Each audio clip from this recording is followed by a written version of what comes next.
মুহূৰ্তত এটা ডাঙৰ খবৰ লৈ আহিছো বাংলাদেশৰ নতুন আপডেট আহি পৰিছে শেখ হাসিনাই বাংলাদেশৰ প্ৰধানমন্ত্ৰী পদৰ পৰা পদত্যাগ কৰা নাই প্ৰাণৰ ভয়তে বাংলাদেশ ত্যাগ কৰিছে এতিয়া বাংলাদেশৰ প্ৰধানমন্ত্ৰী হৈ আছে শেখ হাসিনা সংবাদ মাধ্যমত যি বাতৰি প্ৰকাশ পাইছিল শেখ হাসিনাই পদত্যাগৰ বাতৰি সেই বাতৰি সম্পূৰ্ণ মিছা আছিল বুলি শেখ হাসিনাৰ পুত্ৰ ইতিমধ্যে বিস্ফোৰক মন্তব্য কৰিছে এটা ডাঙৰ খবৰ লৈ আহিছে এই মুহূৰ্তত বাংলাদেশৰ প্ৰধানমন্ত্ৰী পদৰ পৰা হাসিনাই পদত্যাগ কৰা নাই পদত্যাগ পত্ৰ দাখিল কৰা নাই শেখ হাসিনাই আৰু শেখ হাসিনাৰ পুত্ৰ সাজিব ওয়াজেদ জয়ৰ বিস্ফোৰক মন্তব্য শেখ হাসিনা এৰা নাই বাংলাদেশৰ প্ৰধানমন্ত্ৰীৰ পদ বৰ্তমানো বাংলাদেশৰ প্ৰধানমন্ত্ৰী হৈ আছে শেখ হাসিনা এটা ডাঙৰ খবৰ সমগ্ৰ দেশজুৰি যেহেতু বাতৰি প্ৰকাশ পাইছিল বাংলাদেশৰ প্ৰধানমন্ত্ৰী পদৰ পৰা পদত্যাগ কৰিছে হাসিনাই কিন্তু প্ৰধানমন্ত্ৰী পদৰ পৰা হাসিনাই দিয়া নাই পদত্যাগ পত্ৰ কেৱল বাংলাদেশৰ পৰিস্থিতি আৰু প্ৰাণৰ ভয়তহে দেশ এৰিছে শেখ হাসিনাই সংবাদ মাধ্যমত প্ৰকাশ পোৱা পদত্যাগৰ বাতৰি সম্পূৰ্ণ মিছা আছিল বুলি মন্তব্য কৰিছে শেখ হাসিনাৰ পুত্ৰ এক বিস্ফোৰক মন্তব্য ইয়াৰ পাছতেই তীব্ৰ প্ৰতিক্ৰিয়া সৃষ্টি হৈছে প্ৰথমবাৰলৈ হাসিনাইও মুখ খুলিছে বাংলাদেশৰ পৰিস্থিতি সম্পৰ্কত শেখ হাসিনাই যেহেতু এই পৰ্যন্ত মুখ খোলা নাছিল মই বাংলাদেশত থকা হলে পৰিস্থিতি অধিক জটিল হলহেঁতেন বুলি মন্তব্য কৰিছে শেখ হাসিনাই আৰু বাংলাদেশক অধিক লোকে প্ৰাণ হেৰুৱালেহেঁতেন যাৰ বাবে বাংলাদেশ ত্যাগ কৰিছে বুলি মন্তব্য কৰিছে শেখ হাসিনাই অধিক ৰাজহুৱা সম্পত্তি ধ্বংস হলহেঁতেন বাংলাদেশত যদিহে শেখ হাসিনা বাংলাদেশত থাকিলেহেঁতেন বাংলাদেশৰ ক্ষতি হলহেঁতেন বুলি মন্তব্য কৰিছে প্ৰাণৰ মমতাৰ বাবে বাংলাদেশ এৰাৰ সিদ্ধান্ত লৈছিলো মই এই মন্তব্য শেখ হাসিনাৰ প্ৰথমবাৰৰ বাবে প্ৰতিক্ৰিয়া শেখ হাসিনাৰ আমেৰিকাৰ বাবে বাংলাদেশত আজি ভয়াৱহ পৰিস্থিতি যেটো সম্পূৰ্ণ দুখ আমেৰিকাক দিছে শেখ হাসিনাই সেন্ট মাৰ্টিন আৰু বংগ উপসাগৰ এৰি দিয়া হলেই আজি ক্ষমতাত থাকিলহেঁতেন বুলি মন্তব্য শেখ হাসিনাৰ আৰু এয়া সম্পূৰ্ণ ৰাজনৈতিক এক ষড়যন্ত্ৰ বুলি মন্তব্য কৰিছে আমেৰিকাই এইবাবেই বাংলাদেশত এনে পৰিস্থিতি সৃষ্টি কৰিছে বাংলাদেশৰ পৰিস্থিতি সুস্থিৰ হলে বাংলাদেশলৈ উভতি যাম বুলি মন্তব্য শেখ হাসিনাৰ আৰু সংবাদ মাধ্যমৰ সন্মুখত শেখ হাসিনাৰ প্ৰথমটো প্ৰতিক্ৰিয়া হাসিনাৰ মন্তব্যৰ পাছতে পুত্ৰ কৈছে হাসিনাৰ পুনৰ বাংলাদেশ উভতি যাব বুলি আৰু প্ৰত্যক্ষ ৰাজনীতি নাহিলেও চৰকাৰ গঠন কৰিব হাসিনাৰ নেতৃত্বতে এটা ডাঙৰ খবৰ পুনৰ হাসিনাৰ নেতৃত্বত বাংলাদেশত চৰকাৰ গঠন হ'ব শেখ হাসিনাৰ পুত্ৰ সাজিব ওয়াজেদ জয়ে এই বিস্ফোৰক মন্তব্য কৰিছে অৰ্থাৎ বাংলাদেশৰ পুনৰ প্ৰধানমন্ত্ৰী হ'ব শেখ হাসিনাৰ পদত্যাগৰ পাছতে বাংলাদেশত আনন্দ উল্লাস কৰা দেখিবলৈ পোৱা গৈছিল প্ৰতিবাদকাৰীসকলে শেখ হাসিনা থকা প্ৰধানমন্ত্ৰীৰ যি আৱাস গৃহ গণভৱন ভাঙি চুৰমাৰ কৰিছিল লুটপাট চলিছিল বাংলাদেশৰ যিসমূহ পুৰণি স্মৃতি বা ঐতিহাসিক যিসমূহ স্মৃতি সেই স্মৃতিসমূহ ধ্বংস কৰা দেখিবলৈ পোৱা গৈছিল সম্পূৰ্ণ মূৰ্তিসমূহ ভাঙি দিয়া হৈছিল আৰু তাৰ মাজতে এইবাৰ সমগ্ৰ যেহেতু বিশ্বজুৰি তীব্ৰ প্ৰতিক্ৰিয়া সৃষ্টি হৈছিল হিন্দুৰ ওপৰত আক্ৰমণ বৰ্তমান অব্যাহত আছে বাংলাদেশত আৰু তাৰ মাজতে বিস্ফোৰক মন্তব্য শেখ হাসিনাই বাংলাদেশ ত্যাগ কৰাৰ পাছত প্ৰথম প্ৰতিক্ৰিয়া প্ৰকাশ কৰিছে শেখ হাসিনাই কৈছে পুনৰ বাংলাদেশত উভতি যাব শেখ হাসিনা আৰু প্ৰাণৰ ভয়তহে বাংলাদেশ ত্যাগ কৰিছিল কোনো ধৰণৰ পদত্যাগ পত্ৰ দাখিল কৰা নাই সংবাদ মাধ্যমত যি বাতৰি প্ৰকাশ পাইছিল পদত্যাগৰ সেই বাতৰি সম্পূৰ্ণ মিছা আছিল বুলি মন্তব্য কৰিছে শেখ হাসিনাই এটা ডাঙৰ খবৰ শেখ হাসিনাৰ পুত্ৰ সাজিব জয়েও বিস্ফোৰক মন্তব্য কৰিছে শেখ হাসিনাই এৰা নাই বাংলাদেশৰ প্ৰধানমন্ত্ৰীৰ পদ অৰ্থাৎ বাংলাদেশৰ প্ৰধানমন্ত্ৰী হৈ আছে শেখ হাসিনা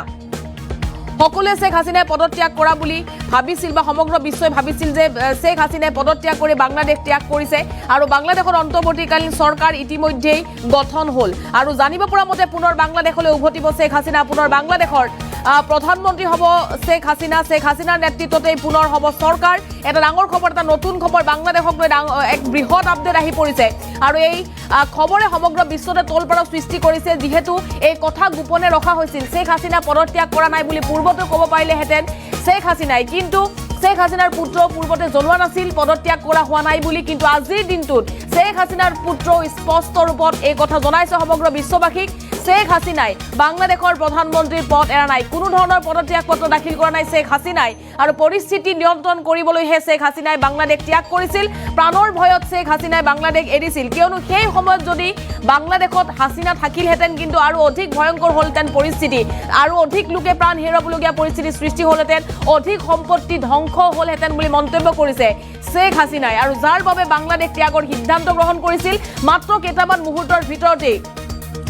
বাংলাদেশ এৰিছিল শেখ হাসিনাই বিশেষ বায়ু সেনাৰ হেলিকপ্টাৰ যোগে ভাৰতত প্ৰৱেশ কৰিছিল শেখ হাসিনাই ভাৰত চৰকাৰৰ তৰফৰ পৰা আদৰণি জনোৱা হৈছিল আৰু বৰ্তমানো ভাৰততে আছে শেখ হাসিনা কোনো অজ্ঞাত স্থানত আত্মগোপন কৰি আছে শেখ হাসিনা আৰু শেখ হাসিনা যেহেতু স্থায়ী ঠিকনা বিচাৰি হাহাকাৰ কৰিছিল কিন্তু জানিব পৰা মতে বাংলাদেশৰ প্ৰধানমন্ত্ৰী হৈ আছে শেখ হাসিনা পদত্যাগী প্ৰধানমন্ত্ৰী নহয় বৰ্তমানো বাংলাদেশৰ প্ৰধানমন্ত্ৰী হৈ আছে শেখ হাসিনা পদত্যাগ পত্ৰ দাখিল কৰা নাই বুলি মন্তব্য কৰিছে সংবাদ মাধ্যমত প্ৰকাশ পোৱা পদত্যাগৰ বাতৰি সম্পূৰ্ণ মিছা বুলি শেখ হাসিনাৰ পুত্ৰৰ এক বিস্ফোৰক মন্তব্য আৰু প্ৰথমবাৰলৈ হাসিনাই মুখ খুলিছে বাংলাদেশৰ পৰিস্থিতি সম্পৰ্কত মই বাংলাদেশত থকা হলে পৰিস্থিতি অধিক জটিল হলহেতেন বাংলাদেশত অধিক লোকে প্ৰাণ হেৰুৱালেহেঁতেন অধিক ৰাজহুৱা সম্পত্তি ধ্বংস হলহেঁতেন প্ৰাণৰ মমতাৰ বাবে বাংলাদেশ এৰাৰ সিদ্ধান্ত লৈছিলো মই বুলি শেখ হাসিনাৰ বিস্ফোৰক মন্তব্য আৰু আমেৰিকাৰ বাবে বাংলাদেশত আজি পৰিস্থিতি সৃষ্টি হৈছে সেন্ট মাৰ্টিন আৰু বংগ উপসাগৰ এৰি দিয়া হলে আজি ক্ষমতাত থাকিলেহেঁতেন বাংলাদেশৰ প্ৰধানমন্ত্ৰী হৈ থাকিলেহেঁতেন বুলি মন্তব্য শেখ হাসিনাৰ আৰু আমেৰিকাই এইভাবে বাংলাদেশত এনে পৰিস্থিতি সৃষ্টি কৰিলে বাংলাদেশৰ পৰিস্থিতি সুস্থিৰ হলে পুনৰ বাংলাদেশলৈ উভতি যাম বুলি শেখ হাসিনাৰ বিস্ফোৰক মন্তব্য আৰু হাসিনাৰ মন্তব্যৰ পাছতে পুত্ৰকলে হাসিনাৰ পুনৰ বাংলাদেশলৈ ঘূৰি যাব প্ৰত্যক্ষ ৰাজনীতিত নাহিলেও চৰকাৰ গঠন কৰিব হাসিনাৰ নেতৃত্বতে আৰু শেখ হাসিনা এৰা নাই বাংলাদেশৰ প্ৰধানমন্ত্ৰীৰ পদ এই মুহূৰ্তত শেখ হাসিনাৰ পুত্ৰৰ মন্তব্য আছে মন্তব্য শুনক আমি সজীব ওয়াজেদ জয় বলছি আপনারা জানেন আপনারা নিজের চোখে দেখতে পেরেছেন যে জাতির জনক জাতির পিতা বঙ্গবন্ধুর বাসা সেই ঐতিহাসিক 32 নম্বরকে পুড়িয়ে ফেলা হয়েছে এই প্রটেস্টার তো বলবো না এই মব জাতির পিতার বাসাকে পুড়িয়ে ফেলায় সেই বাসা যেখানে বঙ্গবন্ধুকে হত্যা করা হয় বঙ্গবন্ধুর আমার পুরা পরিবারকে হত্যা করা হয় যেই বাসা 75-এর খুনিরাও ধ্বংস করার সাহস পায়নি যেই বাসা এখন এতদিন ওনার মিউজিয়াম ছিল সেই বাসাকে তারা পুড়িয়ে ফেলেছে বঙ্গবন্ধু একটি দলীয় বিষয় না বঙ্গবন্ধু হচ্ছেন জাতির পিতা বঙ্গবন্ধু না থাকলে আজকে আমরা বাংলাদেশ হতাম না আজকে আমরা পাকিস্তান হয়ে থাকতাম আপনারা জানেন সামনে 15ই আগস্ট সেই কালো রাত যেই রাত্রে বঙ্গবন্ধু এবং আমার পরিবারকে হত্যা করা হয় আমার আহ্বান বাঙালি জাতির কাছে যে আপনারা যদি স্বাধীনতার চেতনায় বিশ্বাস করেন আপনারা যদি বাংলাদেশকে ভালোবাসেন আর এই যে বাংলাদেশে বাস করছেন এটাকে মেনে নেন যে বঙ্গবন্ধু আপনাদেরকে স্বাধীনতা দিয়েছে আমাদেরকে স্বাধীনতা দিয়েছে এই 15ই আগস্ট আমার আহ্বান আপনাদের প্রতি শান্তিপূর্ণভাবে 32 নম্বরে গিয়ে ফুল দিয়ে আসবেন দোয়া করবেন বঙ্গবন্ধুর জন্য স্বাধীনতার চেতনার জন্য এবং আমার পরিবারের জন্য এই হলো আমার আহ্বান আপনাদের প্ৰতি ধন্যবাদ জয় বাংলা জয় বঙ্গবন্ধু আৰু আপোনালোকে মন্তব্য শুনিছে শেখ হাসিনাৰ পুত্ৰৰ আৰু শেখ হাসিনাই বাংলাদেশ ত্যাগ কৰা নাই বুলি জানিব পৰা গৈছে তাৰ পাছতে সমগ্ৰ বিশ্বতে সৃষ্টি হৈছে প্ৰতিক্ৰিয়াৰ পদত্যাগ কৰা নাই শেখ হাসিনাই অতি শীঘ্ৰে বাংলাদেশলৈ উভতিব শেখ হাসিনাই আৰু শেখ হাসিনাৰ পুত্ৰই মন্তব্য কৰিছে বাংলাদেশৰ পৰিস্থিতি নিয়ন্ত্ৰণ কৰিবলৈ আৰু প্ৰাণৰ ভয়ত বাংলাদেশ ত্যাগ কৰিছিল শেখ হাসিনাই আৰু সংবাদ মাধ্যমৰ সন্মুখত শেখ হাসিনাৰ পুত্ৰৰ মন্তব্য আৰু জানিব পৰা মতে প্ৰথমবাৰলৈ বাংলাদেশ ত্যাগ কৰাৰ পাছতে শেখ হাসিনাই মুখ খুলিছে বাংলাদেশৰ পৰিস্থিতি সম্পৰ্কত এতিয়ালৈকে যেহেতু শেখ হাসিনাই কোনো ধৰণৰ মন্তব্য দিয়া নাছিল বা এই বাংলাদেশৰ পৰিস্থিতি সম্পৰ্কত কোনো ধৰণৰ তেওঁ মনৰ ভাৱ প্ৰকাশ কৰা নাছিল কিন্তু শেহতীয়াকৈ শেখ হাসিনাই নিজৰ মনৰ ভাৱ প্ৰকাশ কৰা দেখিবলৈ পোৱা গৈছে মই বাংলাদেশত থকা হলে পৰিস্থিতি অধিক জটিল হলহেঁতেন বুলি মন্তব্য কৰিছে শেখ হাসিনাই আৰু অধিক লোকে প্ৰাণ হেৰুৱালেহেঁতেন অধিক লোকৰ মৃত্যু হলহেঁতেন ৰাজহুৱা সম্পত্তি আৰু অধিক ধ্বংস কৰিলেহেঁতেন লোকসকলে প্ৰাণৰ মমতাৰ বাবে বাংলাদেশ এৰাৰ সিদ্ধান্ত লৈছিল মাত্ৰ কেইটামান মুহূৰ্তৰ ভিতৰতে শেখ হাসিনা আৰু পুনৰবাৰ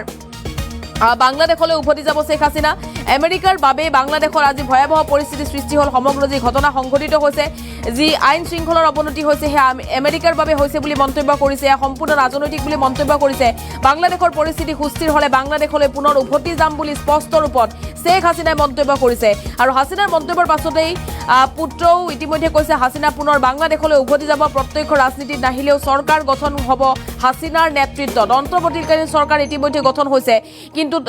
সেই পৰ্যন্ত জানিব পৰা হোৱা নাছিল যে শ্বেখ হাছিনাই পদত্যাগ কৰা নাই। সকলোৱে ভাবিছিল শ্বেখ হাছিনাই পদত্যাগ কৰিছে, যাৰ বাবে অন্তৰ্বৰ্তীকালীন চৰকাৰ গঠন হ'ল বাংলাদেশত। কিন্তু ইতিমধ্যে